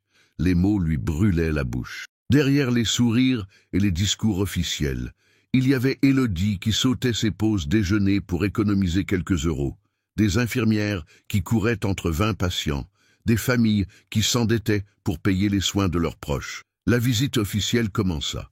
Julien guida la délégation à travers la nouvelle aile, commentant les équipements de pointe, les chambres grand confort, les technologies dernier cri, flash des photographes, questions des journalistes, admiration polie des invités.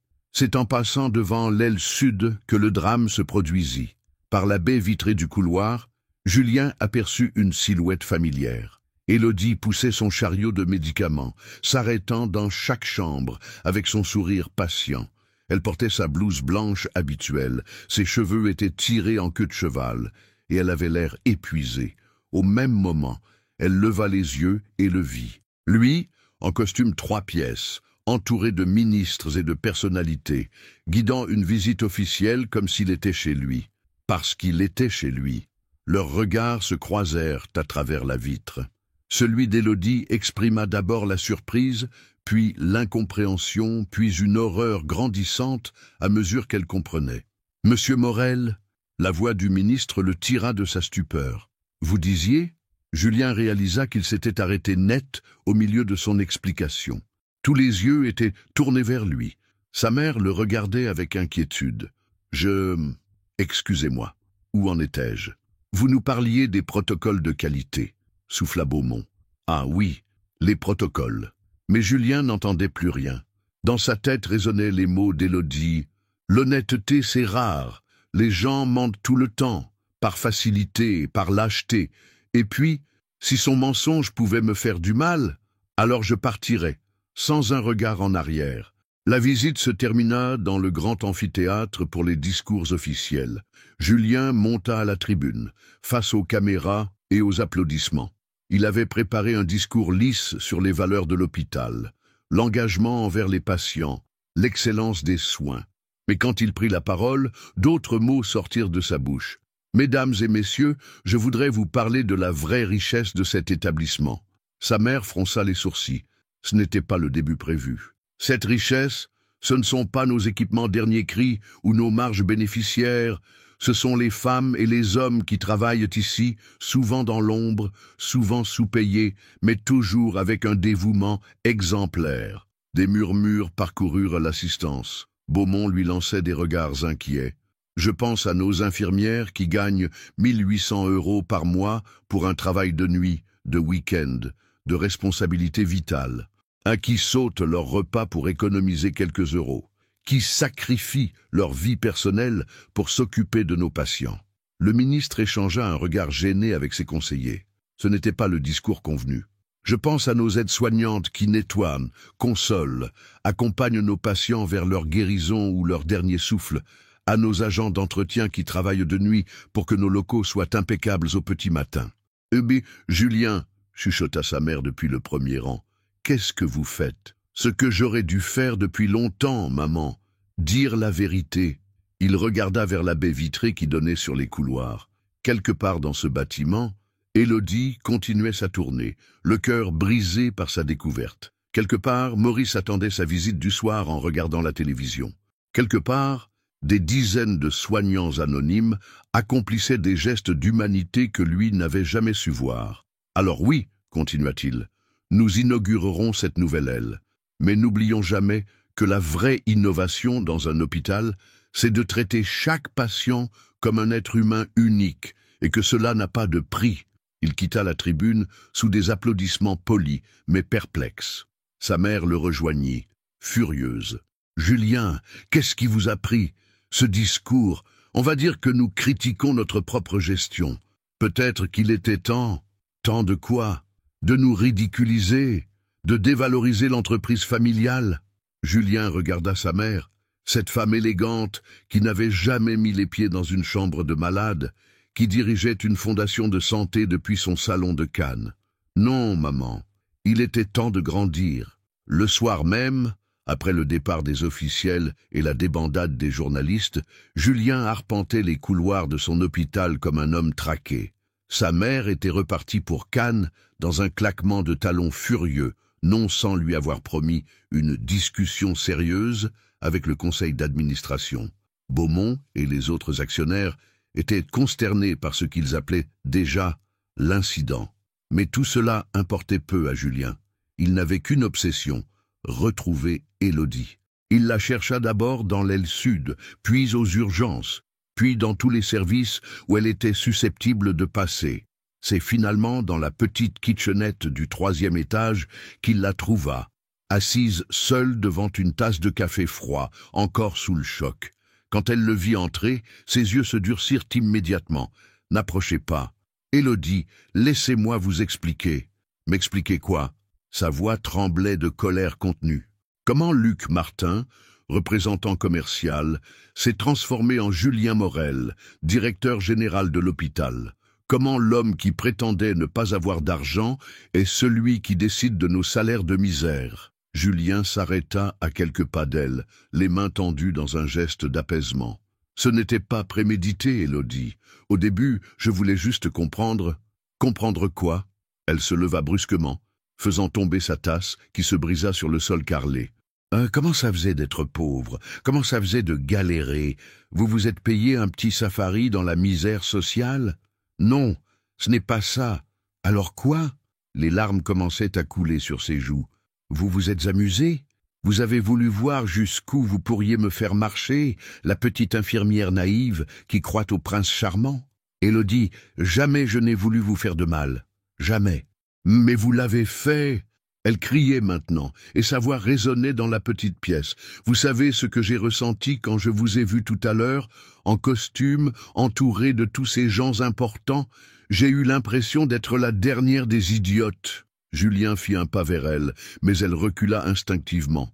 Pendant des semaines, j'ai cru que quelqu'un s'intéressait enfin à moi pour ce que j'étais vraiment. Pas pour ce que j'avais, puisque je n'ai rien, mais pour ce que j'étais. Et tout ça n'était qu'un mensonge. Mes sentiments pour vous ne sont pas un mensonge. Comment pourrais-je le savoir? Comment pourrais-je croire un mot de ce que vous dites maintenant? Elle s'essuya les yeux d'un revers de manche, laissant des traces de mascara sur sa blouse blanche. Vous savez le pire? Le pire, c'est que j'ai failli tomber amoureuse de vous. De Luc Martin, cet homme attentionné qui semblait me comprendre, qui me respectait. Mais Luc Martin n'existe pas, n'est-ce pas? Si, il existe. Julien s'approcha encore, désespéré. Tout ce que j'ai vécu avec vous était vrai. Mes sentiments, mes émotions, ma façon de vous voir, votre façon de me voir. Elle eut un rire amer. Et comment me voyez-vous, monsieur le directeur? Comme une curiosité sociologique, comme une bonne œuvre, comme la femme la plus extraordinaire que j'ai jamais rencontrée? Arrêtez! Elle plaqua ses mains sur ses oreilles. Arrêtez de mentir. Vous ne savez même plus ce qui est vrai ou faux. Un silence pesant s'installa. Élodie s'appuya contre le mur, épuisée par cette confrontation. Julien la regardait, impuissant, cherchant les mots qui pourraient réparer l'irréparable. « Élodie, dit-il finalement d'une voix plus douce, vous vouliez la vérité? La voici. Il y a 3 semaines, j'ai reçu une lettre anonyme qui m'accusait d'être indifférent à la souffrance de mes patients. Cette lettre m'a bouleversé parce qu'elle disait vrai. Elle ne répondait pas, mais l'écoutait. J'ai voulu vérifier par moi-même, pas en inspection officielle, avec des sourires forcés et des rapports édulcorés. En vrai. Alors, oui, je me suis fait hospitaliser sous une fausse identité, pour nous espionner, pour comprendre. Il s'assit sur la chaise qu'elle avait quittée, et j'ai découvert un monde que j'ignorais totalement. Votre monde, votre humanité, votre dévouement, votre générosité. Et accessoirement, vous êtes tombé sur une fille crédule qui vous a plu. Je suis tombé amoureux, Élodie, vraiment amoureux, pour la première fois de ma vie. Elle le regarda avec une expression indéchiffrable. Vous savez ce qui me fait le plus mal? Ce n'est même pas que vous m'ayez menti. C'est que pendant que vous jouiez à être Luc Martin, pendant que vous découvriez nos conditions de travail, nos galères quotidiennes, vous aviez le pouvoir de changer les choses. Et vous ne l'avez pas fait. Le coup porta. Julien accusa le choc parce qu'elle avait raison. J'ai essayé au conseil d'administration. Après mon séjour ici, j'ai proposé d'augmenter les salaires, de recruter du personnel. Et alors? On m'a dit d'attendre, de réfléchir, d'étudier l'impact financier, tandis que nous, on continuait à crever au quotidien. Je sais, et j'en ai honte. Vos remords ne me rendent pas mes nuits de sommeil, monsieur Morel. Ils ne soignent pas ma grand-mère, ils ne paient pas mes factures. Elle se dirigea vers la porte, puis se retourna une dernière fois. Vous savez ce que vous auriez dû faire? Être honnête dès le début, me dire qui vous étiez vraiment, me donner le choix de vous accepter ou pas tel que vous êtes. Vous m'auriez rejeté, peut-être, ou peut-être pas, mais au moins, j'aurais eu le choix. Sa voix se brisa. Au lieu de ça, vous avez décidé pour moi. Vous avez choisi de me mentir, de me manipuler, de jouer avec mes sentiments. Élodie. Non, elle secoua la tête avec une tristesse infinie. Je ne veux plus vous entendre, je ne veux plus vous voir. Et surtout, je ne veux plus jamais avoir affaire à vous professionnellement. Que voulez-vous dire? Je demande ma mutation, dans un autre hôpital, dans une autre ville s'il le faut. Je ne peux plus travailler ici en sachant que vous êtes là-haut, dans votre bureau à décider de nos vies. Élodie, ne faites pas ça. Cet hôpital a besoin de vous. Les patients ont besoin de vous. Et moi, j'ai besoin de pouvoir me regarder dans un miroir sans avoir envie de vomir. Elle sortit, le laissant seul dans la kitchenette avec les débris de la tasse cassée et les morceaux brisés de ce qui aurait pu être le plus bel amour de sa vie. Julien resta longtemps assis dans le silence, la tête dans les mains.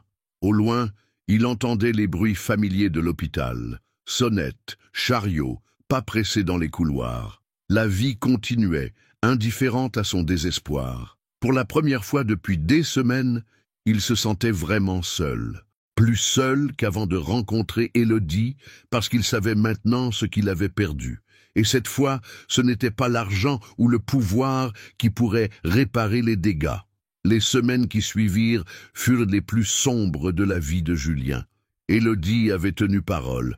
Elle avait officiellement demandé sa mutation pour l'hôpital de Saint-Étienne. Sa demande était en cours d'examen et elle évitait soigneusement tous les lieux où elle risquait de croiser le directeur général. Mais quelque chose d'inattendu était en train de se produire. Le discours improvisé de Julien lors de l'inauguration avait eu des répercussions qu'il n'avait pas anticipées. D'abord timide, puis de plus en plus audacieuse, les revendications du personnel soignant s'organisaient. Tout avait commencé par une pétition, initiée par Sandrine, une collègue d'Élodie.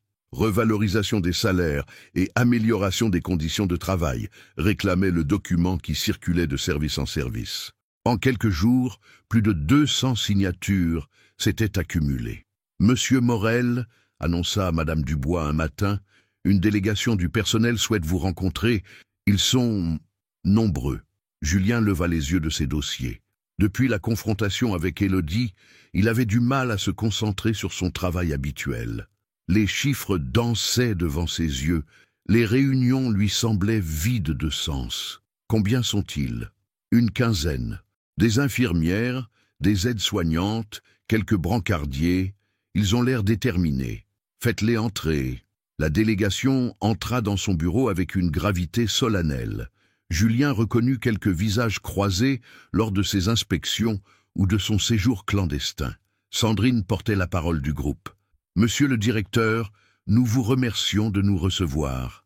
Je vous en prie, asseyez-vous, je vous en prie. » Mais ils restèrent debout, unis dans leur détermination. « Votre discours de l'autre jour nous a surpris, » continua Sandrine. « Pour la première fois, nous avons entendu notre direction reconnaître nos difficultés. Ce n'était que justice. Justement, nous venons voir si ces paroles peuvent se traduire en actes. » Elle déplia une feuille de papier. « Nous avons rédigé une liste de demandes concrètes. » Julien prit le document et le parcourut. Augmentation de salaire de 200 € net par mois pour toutes les catégories. Embauche immédiate de 15 infirmières et 10 aides-soignantes. Amélioration des équipements de travail. Création d'une crèche d'entreprise. Ce sont des demandes légitimes, dit-il après avoir lu. Mais vous savez que je ne peux pas décider seul. Il faut l'accord du conseil d'administration. Nous le savons. C'est pourquoi nous vous demandons de porter nos revendications avec la même conviction que vous avez mise dans votre discours. Julien regarda ces visages fatigués mais déterminés. Il y vit l'espoir fragile de ceux qui n'ont pas l'habitude qu'on les écoute. Et si le Conseil refuse, alors nous serons fixés sur la valeur réelle de vos promesses, répondit Sandrine sans détour. Le Conseil d'administration extraordinaire eut lieu le vendredi suivant. Julien avait préparé son dossier minutieusement, chiffrant l'impact financier des revendications, préparant des arguments économiques aussi bien qu'humains. 2 millions d'euros par an, résuma M. Dupuis, après avoir étudié les projections. C'est énorme, Julien, cela représente 15% de nos bénéfices nets. Nos bénéfices ont augmenté de 12% l'année dernière, rétorqua Julien. Une partie de cette croissance revient au personnel qui s'est sacrifié pour maintenir la qualité des soins, malgré les coupes budgétaires. Sacrifié, Beaumont leva les yeux au ciel. Julien, vous dramatisez. Nos salaires respectent les conventions. Les conventions sont insuffisantes. Julien se leva, arpentant la salle de réunion. Vous savez que nos infirmières gagnent moins qu'une caissière de supermarché, qu'elles enchaînent les gardes de nuit pour payer leur loyer? C'est le marché, soupira Madame Rousseau. Nous ne sommes pas une œuvre de charité. Non, nous sommes un hôpital. Notre mission première est de soigner, pas d'enrichir les actionnaires. Un silence glacial accueillit cette déclaration. Julien réalisa qu'il venait de franchir une ligne rouge. Dans le monde de l'entreprise familiale, on ne remettait pas en question la priorité du profit. « Julien, dit Beaumont d'une voix grave, je vais être direct. Votre comportement récent inquiète le Conseil. D'abord ce discours imprévu, maintenant ces revendications sociales. Nous nous demandons si vous êtes encore en phase avec notre ligne directrice. Je suis en phase avec mes convictions. Vos convictions ne payent pas les dividendes de votre mère. » Le chantage était clair. Julien regarda autour de la table ces hommes et ces femmes qui dirigeaient l'empire médical familial depuis des années. Il le regardait comme un fils prodigue qui aurait perdu la raison. « Très bien, dit-il finalement. Voici ma proposition. Vous acceptez de revaloriser les salaires et d'améliorer les conditions de travail, ou je démissionne de mon poste de directeur général. » L'effet fut saisissant. Beaumont faillit renverser sa tasse de café. Dupuis écarquilla les yeux.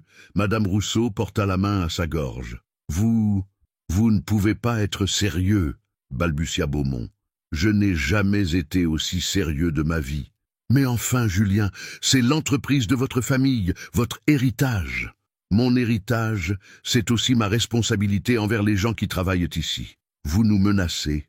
Je vous donne le choix. Le même choix que vous donnez chaque jour aux familles qui ne peuvent pas payer nos tarifs. Acceptez vos conditions ou partir. » Le Conseil demanda une suspension de séance. Julien sortit sur la terrasse de l'hôpital, dominant Lyon qui s'étalait sous le soleil d'automne. Quelque part dans cette ville, Élodie préparait peut-être ses cartons pour déménager à Saint-Étienne. Quelque part, elle pensait encore que tous ses espoirs d'amélioration n'étaient que des promesses en l'air. Son téléphone vibra. Un message de Maurice sortit de l'hôpital depuis une semaine. « Mon petit Luc, comment ça va? Ma Denise me demande de tes nouvelles. Tu nous manques ?» Luc, ce prénom qui n'avait été qu'un mensonge, était devenu, dans la bouche de Maurice, quelque chose de précieux. Luc Martin, cet homme ordinaire qu'il avait inventé, valait peut-être mieux que Julien Morel, héritier privilégié. Quand il retourna en salle de conseil, les visages étaient tendus. « Nous acceptons, » annonça Beaumont d'une voix pincée, « une augmentation de 150 € net par mois, étalée sur 2 ans. 5 embauches supplémentaires, pas plus. Les 200 € demandés, 15 embauches. Immédiatement. Impossible. Alors vous avez ma démission. » Julien se dirigea vers la porte, espérant secrètement qu'il le rappellerait, mais prêt à aller jusqu'au bout de sa logique. « Attendez !» La voix de Beaumont l'arrêta. « D'accord. Mais en échange, vous nous promettez de reprendre une gestion plus orthodoxe. Fini les discours révolutionnaires, fini les remises en cause publiques. » Julien se retourna lentement. « Je vous promets de gérer cet hôpital avec ma conscience. C'est tout ce que vous aurez de moi. » Il sortit sous les regards consternés du Conseil, mais avec une sensation nouvelle. celle d'avoir enfin mérité le respect qu'il avait vu dans les yeux d'Élodie. Restait maintenant à le reconquérir. 3 mois s'écoulèrent. L'hôpital Saint-Clément avait changé. Les nouvelles embauches avaient soulagé la charge de travail, les augmentations de salaire avaient redonné le moral aux équipes et l'ambiance générale s'était considérablement améliorée. Julien était descendu de son bureau du 8e étage pour s'installer dans un local plus modeste au 3e, au cœur des services de soins. Mais Élodie était partie. Sa mutation pour Saint-Étienne avait été acceptée en décembre et elle avait quitté Lyon juste avant Noël, emmenant sa grand-mère avec elle. Julien n'avait pas essayé de la retenir. Il comprenait qu'après ce qu'il lui avait fait endurer, elle avait besoin de distance pour retrouver confiance en elle. Cependant, il n'avait pas renoncé. Le jour de son départ, il avait discrètement fait porter chez elle une enveloppe contenant un chèque de 10 000 € et une lettre. « Pour les soins de votre grand-mère. Ce n'est pas de la charité, c'est de la justice. Vous avez donné bien plus que ça à cet hôpital. Celui qui vous aime. » Élodie avait renvoyé le chèque sans un mot.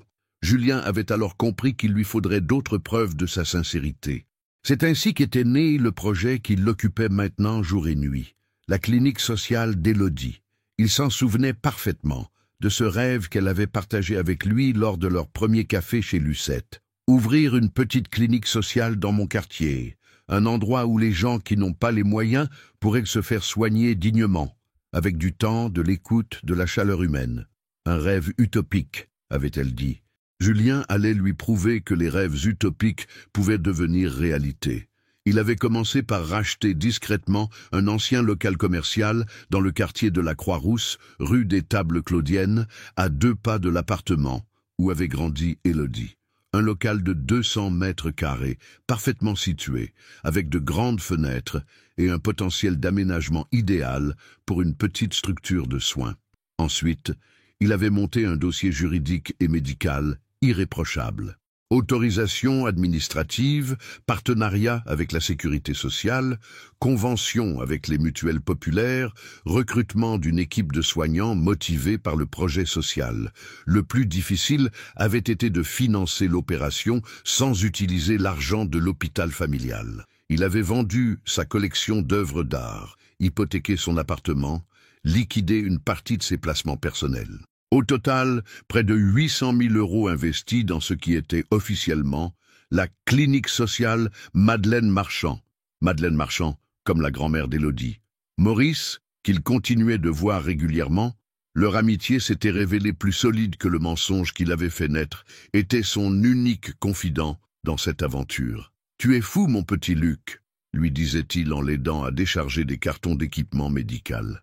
Dépenser une fortune pour une femme qui t'a envoyé promener, ce n'est pas pour qu'elle revienne, Maurice, c'est pour qu'elle sache que ses rêves comptent, que son travail compte, qu'elle compte. Et si elle refuse de prendre la direction de ta clinique, alors elle aura au moins une clinique sociale dans son quartier. Ce sera déjà ça de gagner. Les travaux durèrent tout l'hiver. Julien supervisait chaque détail, s'assurant que l'aménagement correspondait exactement à ce qu'Élodie avait décrit. Espace chaleureux, éclairage naturel, salle de consultation spacieuse, salle de repos pour le personnel, et même une petite cuisine équipée pour que les soignants puissent manger autre chose que des plats réchauffés. En février, il reçut des nouvelles d'Élodie par Sandrine, qui avait gardé contact avec son ancienne collègue. « Elle va bien », rapporta Sandrine lors d'une rencontre dans le nouveau bureau de Julien. Son travail à Saint-Étienne lui plaît, sa grand-mère s'est habituée au changement. Mais, elle pose beaucoup de questions sur ce qui se passe ici. Les améliorations, votre nouveau management, les réformes que vous avez mises en place. On dirait qu'elle regrette de ne pas avoir assisté à votre transformation. Cette phrase redonna espoir à Julien. Peut-être Élodie comprendrait-elle, un jour, que Luc Martin et Julien Morel étaient devenus la même personne. En mars, la clinique sociale était prête. Julien avait recruté 2 médecins généralistes passionnés par la médecine sociale, 3 infirmières expérimentées, une secrétaire médicale et même une assistante sociale. L'équipe était enthousiasmée par le projet qui proposait des consultations à tarifs réduits, des soins à domicile et un suivi personnalisé des patients en difficulté. Il ne manquait plus qu'une directrice des soins. Le 15 mars, jour de l'ouverture officielle, Julien fit livrer chez Élodie, à Saint-Étienne, un dossier complet sur la clinique, accompagné d'une lettre. « Mademoiselle Marchand, j'ai l'honneur de vous proposer le poste de directrice des soins de la clinique sociale Madeleine Marchand, située rue des Tables Claudiennes, à Lyon. Cette clinique a été conçue pour réaliser le rêve que vous m'avez confié un jour. Soigner dignement les gens qui n'en ont pas les moyens, avec du temps, de l'écoute et de la chaleur humaine. Je ne vous demande pas de me pardonner. Je ne vous demande même pas de me revoir. Je vous demande simplement de venir visiter ce lieu et de juger si votre rêve mérite que vous y consacriez votre talent. Votre salaire serait de 3 500 € net mensuels, avec tous les moyens nécessaires pour exercer votre métier dans les meilleures conditions. L'équipe que j'ai recrutée attend une directrice à la hauteur de ses ambitions. Si vous acceptez ce poste, je m'engage à ne jamais interférer dans la gestion de la clinique. Vous aurez carte blanche pour en faire ce que vous voudrez. Si vous refusez, la clinique continuera d'exister et portera toujours le nom de votre grand-mère. Certaines choses doivent exister, même si elles ne nous rapportent rien. L'homme que vous avez connu sous le nom de Luc Martin vous attend peut-être encore, mais l'homme qui a appris à devenir Julien Morel grâce à vous, vous respectera toujours. Avec mon admiration éternelle, J. Morel. » Julien posta cette lettre un vendredi soir, puis rentra chez lui attendre. Attendre qu'Élodie comprenne que l'amour véritable, ce n'était pas seulement dire « je t'aime », c'était faire exister les rêves de l'autre, même si cet autre ne devait jamais revenir. 2 semaines s'écoulèrent sans réponse. Julien avait repris ses habitudes de directeur transformé, passant ses journées entre les services, discutant avec le personnel, veillant personnellement à ce que les réformes portent leurs fruits. Mais chaque soir, en rentrant chez lui, il vérifiait compulsivement son courrier et ses messages. Rien d'Élodie. Le mardi 2 avril, vers 16 heures, Sandrine frappa à la porte de son bureau, avec un air mystérieux. « Monsieur Morel, il y a quelqu'un qui souhaite visiter la clinique sociale, une infirmière de Saint-Étienne qui s'intéresse au poste de directrice des soins. » Le cœur de Julien fit un bond, mais il s'efforça de garder un ton professionnel. « Ah, elle a pris rendez-vous ? Non, elle vient d'arriver. Elle attend dans le hall de la clinique. J'y vais tout de suite. Monsieur Morel ?» Sandrine souriait maintenant ouvertement. « Je crois que vous allez être surpris. » Julien traversa Lyon en courant presque, son cœur battant si fort qu'il avait peur qu'il lâche pour de bon cette fois. Il arriva rue des Tables Claudiennes essoufflé, en nage, les cheveux ébouriffés. Elle était là, debout devant la plaque « Clinique sociale Madeleine Marchand ». Élodie contemplait la façade rénovée avec une expression indéchiffrable. Elle portait un manteau bleu marine et avait attaché ses cheveux en chignon, comme à l'époque de leurs rencontres à l'hôpital. Quand elle le vit arriver, elle se tourna vers lui, sans sourire. « Bonjour, Julien. Bonjour, Élodie. » Ils se regardèrent un long moment, sans savoir comment combler les mois de silence et de rancœur qui les séparaient. « Vous voulez visiter ?» demanda-t-il finalement. « Oui. » Il sortit ses clés et ouvrit la porte. L'intérieur sentait encore la peinture fraîche et les meubles neufs. Élodie avança lentement, découvrant chaque détail avec une attention minutieuse. 5 salles de consultation, commenta Julien dans la suivant. Une salle de soins, un espace d'attente avec coin enfant, une salle de réunion pour l'équipe. Élodie s'arrêta devant la salle de repos du personnel.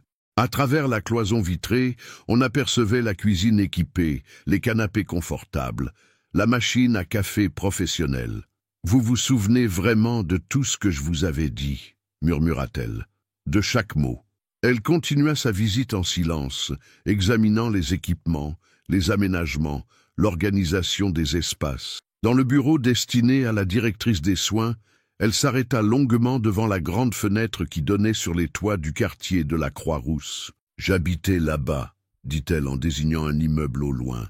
Au 5e étage de ce bâtiment gris, Mémé et moi, on passait des heures à cette fenêtre à regarder les gens dans la rue. « Je sais. Comment le savez-vous ? J'ai fait mes recherches avant d'acheter ce local. Je voulais qu'il soit le plus près possible de vos racines. » Élodie se tourna vers lui, et pour la première fois depuis son arrivée, Il vit une émotion percer dans ses yeux. Oh, pourquoi, Julien, pourquoi avoir fait tout ça? Parce que vos rêves méritent d'exister, avec ou sans moi. Mais surtout, espériez-vous avec vous? Il hésita, puis décida d'être honnête. Complètement honnête cette fois. Oui, j'espérais que vous comprendriez que j'avais changé, que Luc Martin n'était pas un mensonge, mais l'homme que j'étais capable de devenir grâce à vous. Et si je vous disais que c'est trop tard, que je ne peux plus vous faire confiance, alors je vous dirais que je comprends, et que cette clinique existera quand même, parce que Lyon a besoin d'un endroit comme celui-ci, et que vous m'avez appris que certaines choses valent la peine d'être faites sans espoir de retour. Élodie s'appuya contre la fenêtre, regardant de nouveau vers son ancien quartier. Vous savez ce qui m'a le plus blessé? Ce n'était pas que vous soyez riche et moi pauvre, ce n'était pas que vous soyez le directeur et moi l'infirmière. C'était quoi alors? C'était que vous ne m'ayez pas fait confiance, que vous ayez décidé à ma place ce que je pouvais accepter ou pas. Elle se tourna vers lui. Vous m'avez privé du choix de vous aimer en toute connaissance de cause. Je sais, et je m'en veux tous les jours. Mais maintenant, vous me redonnez ce choix. Oui, en créant cette clinique, en me proposant ce poste, vous me donnez le choix entre mes principes et mes sentiments. Julien fronça les sourcils. Comment ça? Si j'accepte ce travail, c'est que j'accepte vos excuses. Si je le refuse, c'est que je vous rejette définitivement. C'est ça, votre calcul? Non! Il s'approcha d'elle, désemparé. Non, Élodie, vous vous trompez. Cette clinique n'est pas un chantage affectif. Elle est là parce que votre rêve mérite d'exister. Prenez ce poste ou ne le prenez pas, peu importe. Peu importe. Ce qui importe, c'est que vous sachiez que vos idées comptent, que votre vision de la médecine est juste, que le monde a besoin de gens comme vous. Il parlait avec une passion qui le surprit lui-même. Je ne veux pas que vous reveniez par obligation ou par intérêt. Je veux que vous soyez libre. Libre de vous aimer ou de ne pas vous aimer. Oui, le silence qui suivit sembla durer une éternité. Élodie regardait Julien avec une intensité nouvelle, comme si elle le redécouvrait. « Vous avez vraiment changé, » murmura-t-elle finalement. « Vous m'avez changé, en m'apprenant ce qu'était la vraie richesse. » Mais c'est quoi, selon vous, la vraie richesse? C'est ce que vous faisiez chaque jour à l'hôpital. Donner un sens à la vie des autres, les aider, les consoler, les soigner, faire exister l'humanité dans un monde qui l'oublie souvent. Élodie ferma les yeux quelques secondes, comme pour digérer ses paroles. « Et votre famille? Votre mère? Votre empire médical? Ma mère s'est habituée à mon nouveau style de management. Et l'empire médical se porte mieux depuis qu'il a retrouvé son âme. » Il sourit. « Les bénéfices ont même augmenté. Le personnel heureux travaille mieux. Qui l'eût cru? Et nous ?» Sa voix était à peine audible. « S'il y a un nous, nous prendrons le temps de nous connaître vraiment, sans mensonge, sans masque. Vous apprendrez à aimer Julien Morel, comme j'ai appris à vous aimer en tant que Luc Martin. Et si je n'y arrive pas, si la blessure est trop profonde, alors nous resterons des amis qui auront réalisé ensemble quelque chose de beau, cette clinique. » Élodie s'approcha de lui lentement, levant la main pour toucher son visage. « Vous êtes fou, » dit-elle avec un demi-sourire. « Complètement fou. Fou de vous. J'accepte le poste. »« Vraiment? »« Oui. » Et... Elle hésita, puis se haussa sur la pointe des pieds pour l'embrasser délicatement. « J'accepte aussi de réapprendre à vous faire confiance. » Quand ils se séparèrent, Julien avait les larmes aux yeux. « Vous savez quoi ?» dit Élodie en passant ses bras autour de son cou. « Je crois que Luc Martin et Julien Morel ne font plus qu'un. Et cet homme-là me plaît. » 6 mois plus tard, par un beau dimanche d'octobre, la clinique sociale Madeleine Marchand célébrait ses premiers succès. Plus de 800 consultations avaient été réalisées, des dizaines de patients en difficulté avaient trouvé un suivi médical digne de ce nom, et l'équipe dirigée par Élodie était devenue un modèle pour toute la région. Dans le petit jardin aménagé derrière la clinique, Julien et Élodie profitaient d'un moment de calme après la petite fête organisée pour le personnel et les patients. « Vous savez ce qui me rend le plus heureuse ?» dit Élodie en se blottissant contre lui sur le banc qu'ils avaient installé sous le grand marronnier. « Non, quoi? C'est que nos patients me demandent souvent « C'est votre mari, le monsieur qui a créé la clinique ?» et que j'ai envie de répondre oui. Julien sourit. Et pourquoi vous ne répondez pas oui? Parce qu'il ne me l'a pas encore demandé. Ah, il fit mine de réfléchir. C'est un grave oubli de sa part. Très grave. Il faudra qu'il répare ça rapidement. Oui, il faudra. Julien se leva soudain, sortant de sa poche une petite boîte de velours bleu. Élodie écarquilla les yeux, portant ses mains à sa bouche. « Élodie Marchand », dit-il en s'agenouillant devant le banc, « infirmière extraordinaire, directrice exceptionnelle, femme merveilleuse. Voudriez-vous épouser Julien Morel, ancien menteur repenti et futur mari dévoué? » Oui, elle éclata en sanglots de joie. Oui, oui, 1000 fois oui. Quand il lui passa la bague au doigt, une simple alliance en or blanc, sans ostentation, Élodie murmura « Vous savez ce qui est le plus beau dans tout ça? Non, quoi? C'est que, cette fois, vous me demandez sous votre vrai nom. » Mais, 1 an plus tard, il se mariait dans la petite église de la Croix-Rousse, entouré de Maurice et Denise, de toute l'équipe de la clinique, des anciens collègues de l'hôpital, et même de Madame Marchand, qui, dans un de ses bons jours, avait reconnu sa petite-fille et béni cette union de tout son cœur. La lettre anonyme qui avait tout déclenché était encadrée dans le bureau de Julien, avec ces mots ajoutés au bas « Mission accomplie ».